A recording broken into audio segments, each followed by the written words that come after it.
It's always good when the facts and the evidence are on your side. And I don't want you to listen to the arguments of politicians. If you're watching at home, I want you to look at the real facts. And I'm going to try to here in a very abbreviated summary manner to present those to you. Uh, and the facts are very clear. Okay, so the first fact is by way of reminder, how did we get here? Why is Washington tied into a knot right now?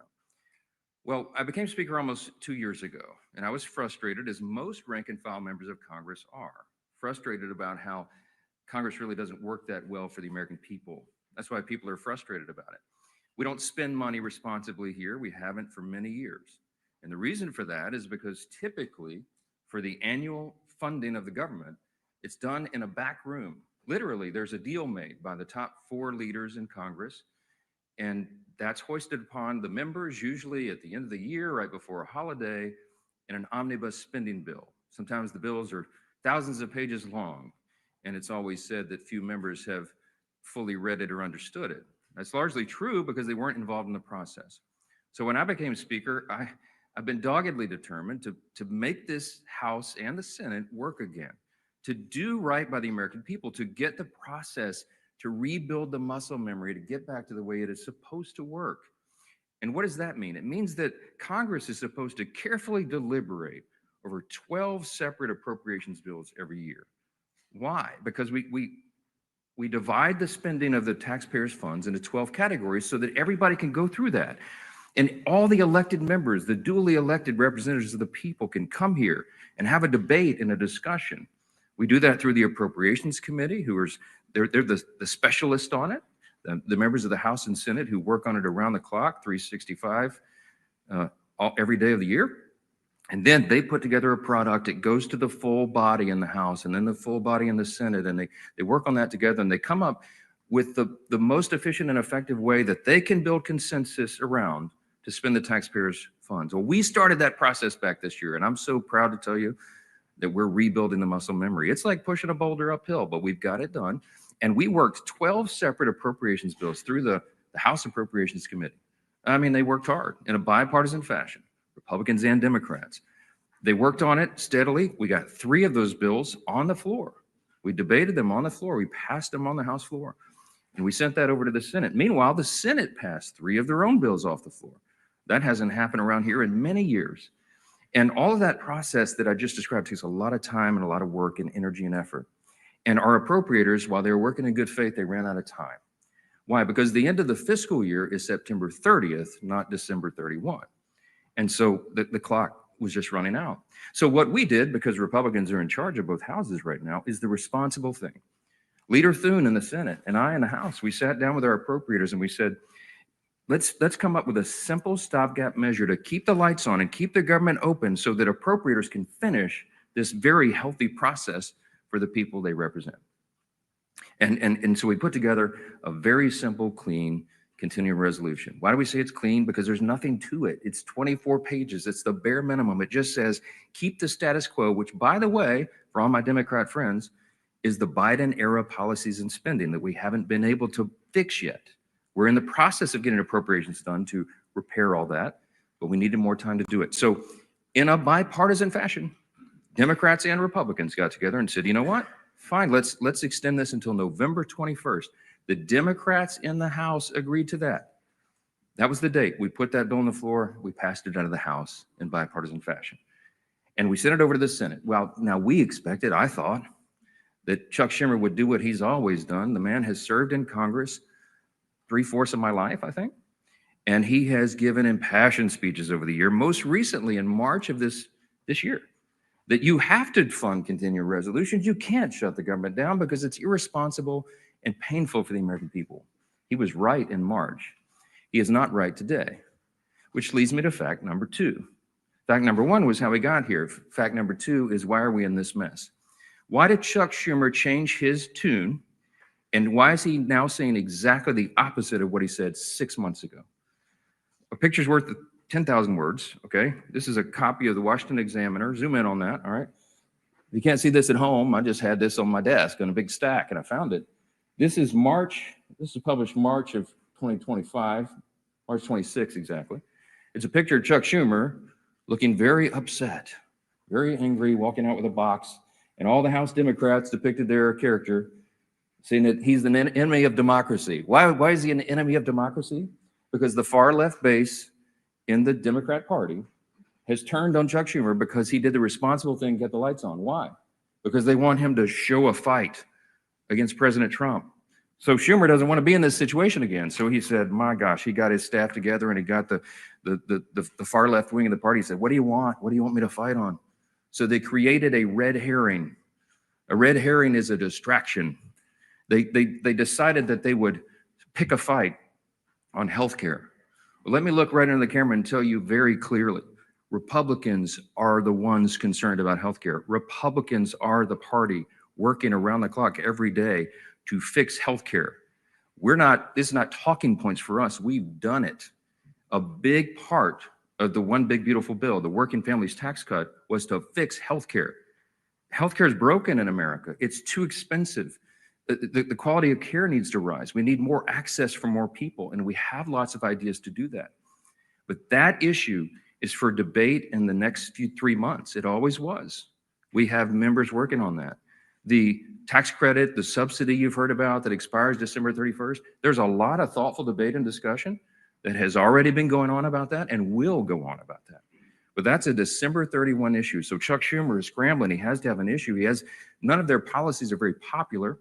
So they decided to lob onto healthcare. And he decided to claim to all of you that that is the issue with government funding. It is not. Those are two totally separate things. The clean continuing resolution would simply keep the lights on so that the members in the House and Senate can have those debates on healthcare. We were always planning, and we have lots of ideas on the table on how to fix it, but we don't yet have consensus on it because it's very complicated. We have time to do it. The month of October is a critically important time for us to get the House and Senate working on that very issue, but they're delaying it because they needed a red herring. So in his desperation, we get to fact number 3. In his desperation, they decided to create the red herring. They decided to claim that this is all about healthcare, which the September funding issue never was. That's a December policy issue. He tried to create it as a September funding issue. And in his desperation, they hastily filed an outrageous counter proposal. It is a wild wish list of big government liberal nonsense that we can't do. Their priorities that they crammed into this. Now remember, a simple 7-week stopgap funding measure, the CR, that we passed out of the House in bipartisan fashion was sent over. And Chuck Schumer filed a counter proposal. Now this is his words, not mine. These are not Republican talking points. These are the facts. 2 exhibits real quick, because I've shown you before. This is page 57, an excerpt of his bill, section 2141, where you see that right there that they want to repeal the health subtitle of the Big Beautiful Bill. The One Big Beautiful Bill, the Republicans got signed into law July 4th. The working families tax cut, we're so proud of that because it has so many amazing things for all the American people, a marquee piece of legislation. But among the most important were the reforms that we did to healthcare. Why? Because Medicaid, for example, is broken. Medicaid doesn't work well. It's underfunded and it was full of fraud, waste, and abuse. And we took our opportunity to fix that, and we did. So what did we do? We went into Medicaid and we said, we got to stop the waste and abuse. We got to make sure that illegal aliens are not on Medicaid. Medicaid is intended for U.S. citizens only, not illegals who break our law and come over the border. And we've got to make sure that young, able-bodied men who do not have dependents are working and not riding the wagon. Work is good for individuals. It's good for the communities they live in. It's good for their own well-being and for the people around them. And so we said, don't sit on your couch and play video games. By the way, also not a talking point. There was an AEI study, I think one of the organizations that polled this, and most of these young men who are not working are sitting around literally playing video games. Get back to work. So we put that in the law. And the big thing was making sure that an estimated 1.4 million illegal aliens are no longer riding that wagon either. Why? Because Medicaid had to be strengthened. Medicaid is intended for the elderly, the disabled, and young pregnant women, as I use an example, who are in difficult situations. They need the resources desperately, but the resources are being drained by people who were never intended to be there. So Republicans got busy and fixed it. We put it in the Big Beautiful Bill. So back to fact number 3, I guess I'm still on. Chuck Schumer files a counter proposal and says, we want to reverse all that. Well, among the effects, among the things that he would reverse is putting illegal aliens back on the program. Don't take my word for it. Look at the evidence. Over here at Exhibit B. This is the list of the actual provisions that would be reversed if Chuck Schumer's language was voted on and passed. Among those, it would end, see, these are the provisions, the Working Families Tax Cut Act, these are the provisions of our bill that did each of these things. We ended Medicaid funding for most non-citizens. They would reverse that, and it would cost American taxpayers, hardworking Americans, an estimated $6.2 billion. And you see, you just go down the list. The California loophole, you know what they did in California? Gavin Newsom and the team out in California? They expanded Medicaid to cover all able-bodied illegal alien adults. These men who could be working or whatever, I mean, they're not even citizens, never intended by Congress. They put that on the tab of the taxpayer. And so we reversed it. Chuck Schumer would repeal that. He would repeal those repairs, and this is what it would cost you. Do the math. I won't go through each line, but it's on the website, speaker.gov. You can pull this up. It amounts to $192 billion, $192.8 billion. So almost $200 billion that Chuck Schumer wants to put back in. Also, by the way, while he's repealing our health subtitle, he would also repeal the $50 billion that Republicans put into the bill to support our rural hospitals around the country. Why would Chuck Schumer do that?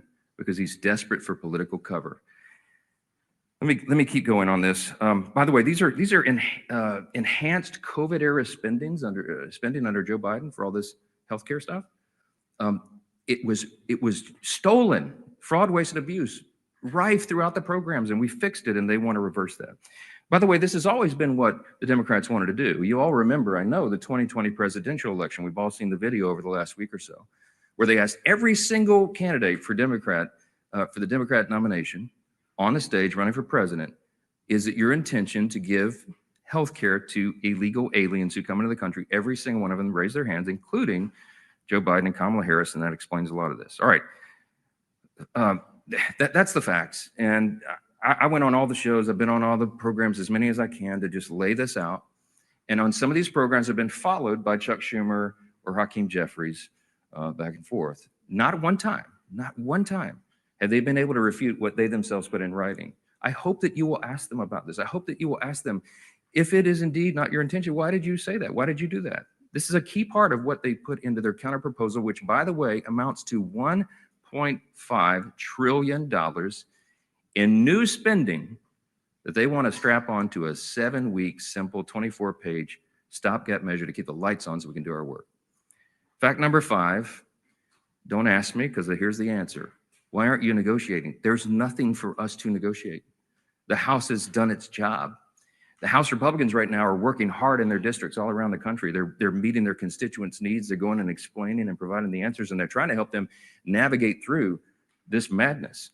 Some of our Republican colleagues, we had a big conference call on Saturday. Many of them are working throughout. They're making trips to all their rural hospitals in their district to help them navigate and access this fund that Chuck Schumer is trying to take away. Republicans are on the job. We want to improve healthcare. We have ideas and plans to do that, to fix the COVID level madness and adjust Obamacare so that it works for more people. So you have higher access to care and the costs are reduced. And so they're doing that right now, but there's nothing for us to negotiate or to debate right now, because the House already did that. The House did its job. We passed our bill. We did the job to keep the government open, and now it's on the Senate Democrats. And that's the final fact, and I'll take your questions. Fact number 6, hold on, wait. It's just a tease. The ball, I have to finish my case. Here's my closing argument, okay? The ball is in the court of the Senate Democrats. There's only a handful of people in the country who can solve this problem. There's 47 Democrats. Well, 46 and one who caucuses as an independent, I think. I lose track. But there's about 47 of them that caucus together as Democrats, okay? Here's the problem, remembering from civics. We don't have enough Republican votes to fix this, because it takes 60 votes in the Senate to break this impasse, to open the government. There's only 53 Republicans in the Senate. We need some Democrats to be thoughtful and responsible and do the right thing. Because why? Because real people are being hurt in all these political games. As Chuck Schumer is trying to cover himself and not have a another series of articles like this, okay? That's why this is happening. There's a trend in New York that Chuck Schumer represents of electing Marxists. They're about to elect an actual Marxist as the mayor of New York City, the once cradle of capitalism, the largest city in America. It's stunning. And I think it's stunning to Chuck Schumer too, because while he's a far left politician, he's not nearly as far left as these guys, as they want him to be. And so he's trying to find political cover. And in doing that, he's hurting real American people. Who's being hurt? Women, infants, and children on their nutritional programs that are now stalled. Veterans' health services that they desperately need and demand. Go down the list. We've got our troops, Border Patrol agents, TSA agents serving, trying to protect America without pay right now. Half the federal civilian workforce is effectively laid off right now, furloughed. They can't go to work. They don't have the money.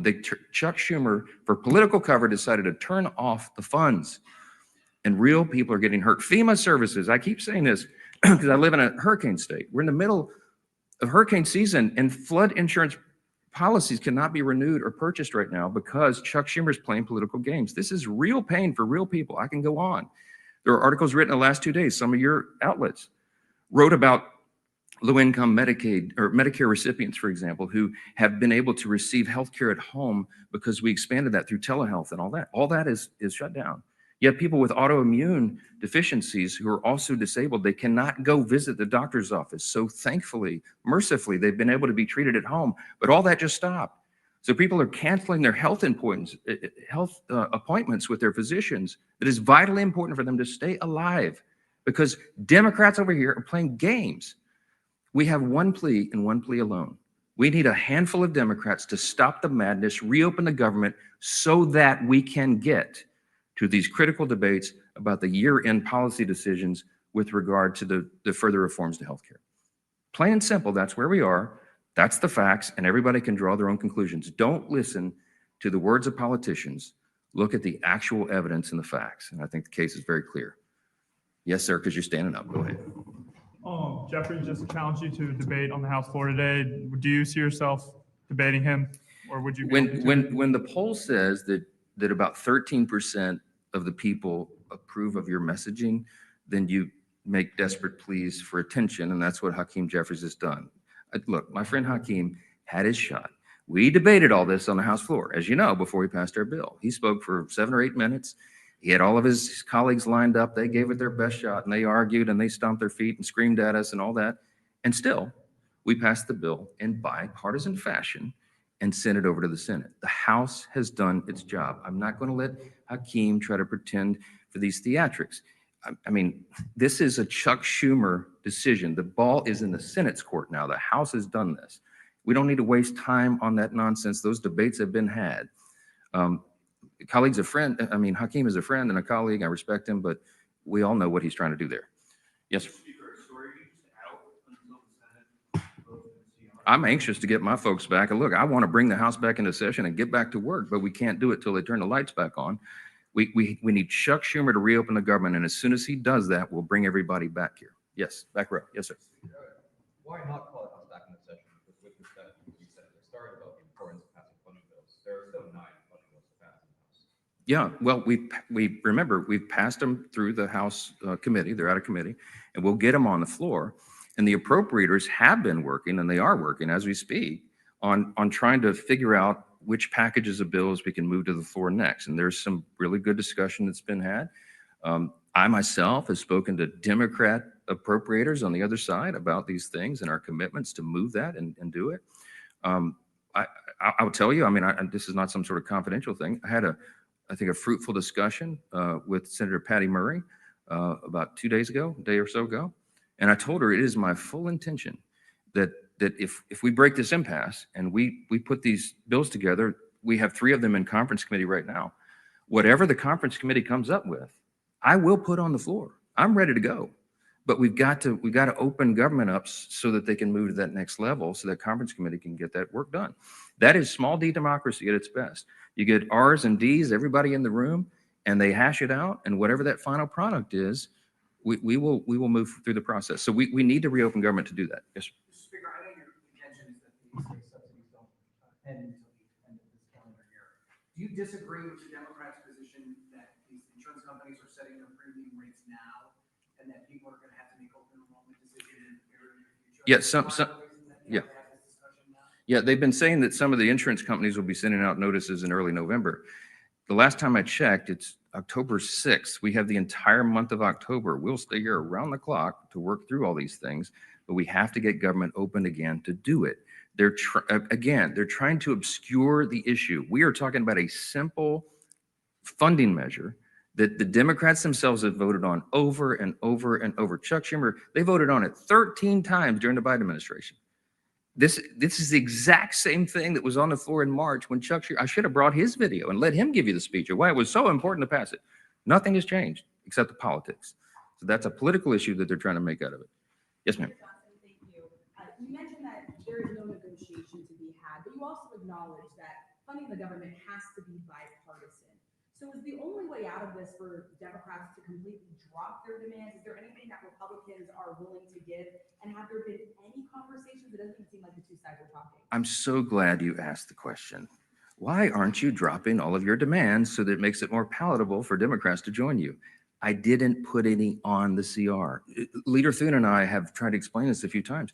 There's nothing for us to negotiate. I cannot go to the CR and go, you know what, Democrats, you're right. Let me take out these 3 Republican priorities.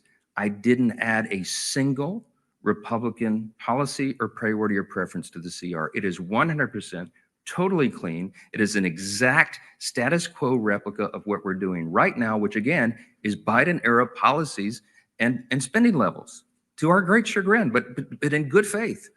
I presented that because I didn't want to play games. We are responsible. We're not going to shut the government down for people who desperately need these services and all these things that I've said are stalled. And so we didn't, no gimmicks, no tricks. There's nothing that Leader Thune and I can go to Chuck Schumer and say, you know what? Okay, we'll pull this off. Would that make it better? No, I don't have anything to give. I didn't put any of our priorities on the spending measure because again, all we're trying to do in good faith is get 7 more weeks to finish that appropriations process that we've been all so excited about. Jake.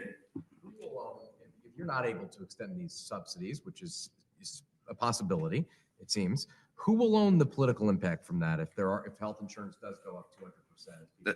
That's putting the cart like a mile in front of the horse. I believe that the subsidy issue, that's the December 31 issue, is a complicated one. It hasn't worked well. It's filled with abuse. We have a lot of ideas on how to improve upon that if indeed it goes forward. And I mentioned yesterday, there's 535 members when you count House and Senate, and there's probably 400 different ideas on how to fix that. But we need the next couple of weeks to have those vigorous, deliberate debates, which is how the process is supposed to work. So I'm not going to forecast how that comes out, and neither could any of you, because those debates haven't been held yet. And that's kind of the irony, because Chuck Schumer is saying something that he knows isn't true. He's saying, oh, you guys snap your fingers. You and Leader Thune go in the back room and tell us how that's going to be resolved today so we can reopen the government. That's impossible for me to do. I have to have the input of all of our members so that they can figure that out. So that's part of the process. Last one. Yep. Can you just talk a little bit about your reference to conversation you had with Senator Murray? Have you been personally lobbying any Senate Democrats to switch their votes in support of the CR? No, they haven't exactly been ringing my phone off the hook. Okay. I'm open, always have been for dialogue with anybody about that. But I think she wanted an assurance from me that what I'm saying is true and that we have every intention of moving the appropriations bills. And I said, yes, ma'am, of course it is. I say the same things privately that I say publicly. We are consistent. And that's why it's easy for me to stand up here and share the facts. When the simple truth is on your side, you have nothing to hide from. I'm just presenting this to the American people. This is the fourth time we've done that. I hate to drag you all out and go through all the details, but I've got to put on the case over and over because repetition apparently is the key to this. People are starting to recognize this is not a Republican shutdown. It is a Schumer Democrat shutdown. Again, why? Because they needed political cover. It's shameless. It is sad. Real people are hurting, and it needs to end. They'll have another opportunity this evening, and I sure pray, and I hope you all will, that a handful of additional common sense people on the Democrat side will change their votes, reopen the government, so we can get back to all these issues as we desperately want to do. Thank you all so much for being here.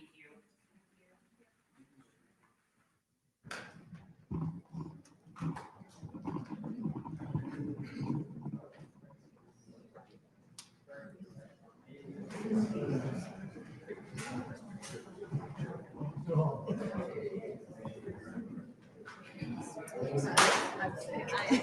Patrick will be back with us.